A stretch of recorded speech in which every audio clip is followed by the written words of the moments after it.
Chapter 6. A knock on Hal's door interrupted their game of cards a few days later. Riel and Nickton were on the other side, standing at attention. "Lord Alextor has requested an audience with you, Lady Kathryn," Riel said in a formal tone. "Please, follow me, quickly." Kathryn looked at Hal with wide eyes and tried to fix her hair with her fingers. Figures she'd have to meet with the most important knight when she looked her worst.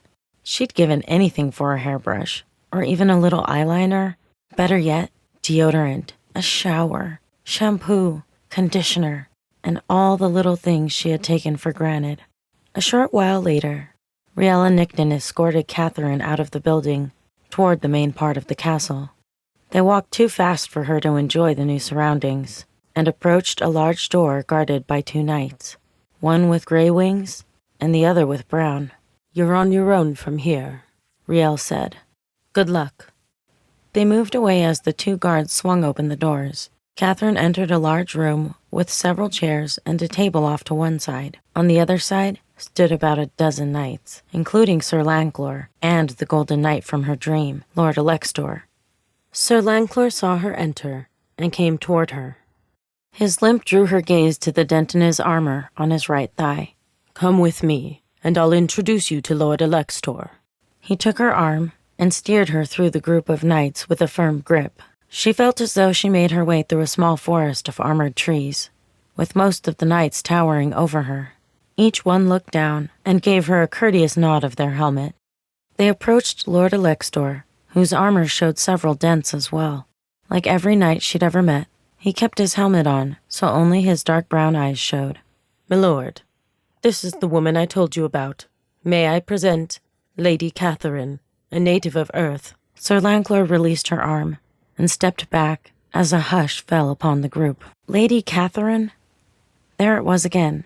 Must be some type of promotion. "Lady Kathryn, your presence honors us," Lord Alextor said in his flawless English. "I know I speak for everyone when I say without you, our lives would have been lost. Lanklor told me about your sight and advised extra caution. Without the extra 40 knights, we wouldn't be standing here. With that said, I would like to honor you with some type of reward. Can we help you? Perhaps give you access to libraries to search for a way back to your home world? Or is there another request we may be able to honor?" Her eyes were wide with shock. Kathryn didn't respond right away. If she hadn't told Sir Lanklor, these knights would have been floating, or rather sinking, in the lake. Either that or the daemons would have dined on them oyster style, plucking them out of their armor. Her dream had saved the lives of the people in this room. She'd have to think on that later. The opportunity to utilize the libraries was too good to pass up. She remembered the numerous fantasy novels she read back on Earth, and how formal she should probably be to a king or whatever. "I'm speechless, milord. Your generous offer honors me. However, I'd like Hal also to receive access to the libraries. It would enable us to search for information about our homeworld together." She held her breath. "I haven't met Hal, but he'll also be allowed access to our libraries. You should have more than just that. If you can think of anything else, just let me know and we can discuss it. Now, if you'll excuse me, we have a lot to discuss. Thank you again for your assistance. Lanklor, would you please escort Lady Kathryn back to her room?" Sir Lanklor nodded to Lord Alextor, and they left the room. Once outside the meeting room, Sir Lanklor let go of her arm and started walking away from the large door. It took him several steps to realize she hadn't followed. "Is there something amiss, Lady Kathryn?" She needed to gather her thoughts and figure out what had just happened. She had seen a glimpse of the future. Did that mean every dream was a glimpse? Or only the persistent ones? Why was Sir Lanklor, the most offensive knight she'd met so far, calling her Lady Kathryn? What happened during the trip? "Let's walk, and I'll tell you." She nodded, walking next to him toward her room. "I always take warnings seriously, no matter what the source." He gave her a quick glance. "I decided to bring 40 extra knights and use a decoy in Lord Alextor's place in the main group. I split the extra knights into 2 parties. with one flying high above and the other just low enough to watch our backs. Sir Langlor gestured with his hands to indicate the positions. It happened as you said. As soon as the main group flew over the Folkale Falls, one of my officers, in the lower of the two groups, signaled about the daemons flying up from the forest. There were about 40 daemons, and our small group of 20 wouldn't have stood a chance. Just as they thought they had the advantage of a rear surprise attack, we split our group and flew upwards. As the daemons followed, our two groups fell upon them like a hammer on an anvil. He smacked his fist into his palm. We dove back down and flanked them. There were a few injuries on our side, but we destroyed the daemons. Without your warning, Avlor would have fallen apart without the knighthood and its rightful leader. You'll now be addressed with respect. His spoken, or else, hung in the air. By the time he finished his tale, they entered the north wing. Please let me know when Hal and you would like to visit the library. Be safe. He turned on his heel and strode back toward the castle. Kathryn filled Hal in on the events a few minutes later. Thank God, Hal exclaimed. I can only stand so much solitude. I'm glad you're looking forward to it.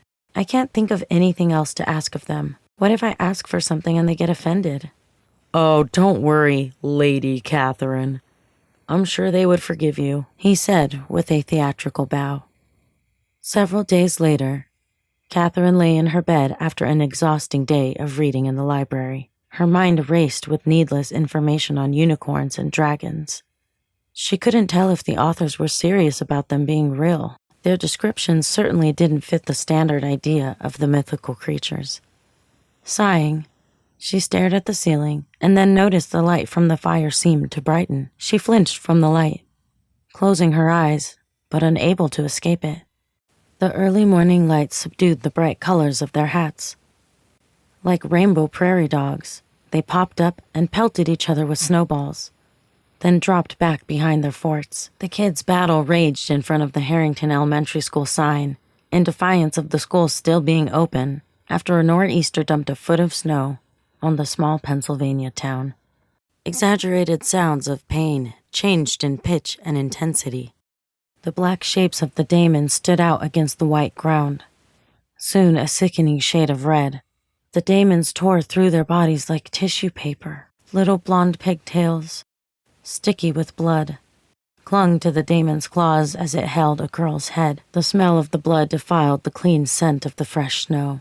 Snowbanks muffled the grunts of the daemons, but couldn't suppress the screaming. Kathryn's vision cleared, and she again stared at the ceiling, but gripped the sheet with white knuckles. No longer able to suppress her sobs, she crossed her arms in an attempt to ease the pain. The detailed images from the sight raced through her mind, and she rubbed her temples in frustration. She longed for the comfort of family, someone to tell her everything would be all right. Her mother would know what to do. Kathryn had been so close to her mom. She felt like a part of her had died with her. A part of her had died. Kathryn grabbed a pillow and squeezed it against her, remembering Rachel's lanky 6-year-old frame and mischievous smile. She had loved putting her hair into pigtails and running around singing Katy Perry songs. Her CDs and hair ties lay trapped in a box, and even her favorite stuffed animal, Ella, was out of reach. Kathryn had nothing but memories of Rachel.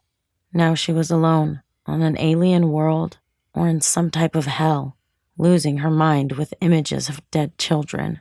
No friends, no family, just herself. Why was she still here? Maybe she shouldn't be. A soft scuffling to her left drew her eye to the mouse on the bed. The fire behind it outlined its alien profile. It just sat there, shivering and staring at her. Kathryn rolled onto her side, expecting the mouse to bolt. The little guy took a hesitant step toward her. In awe, she watched the mouse walk over and snuggle between her chest and the bed. He shivered, and she realized the nights weren't as warm as when she'd arrived a few weeks ago. She extended a gentle finger and stroked his scaly back.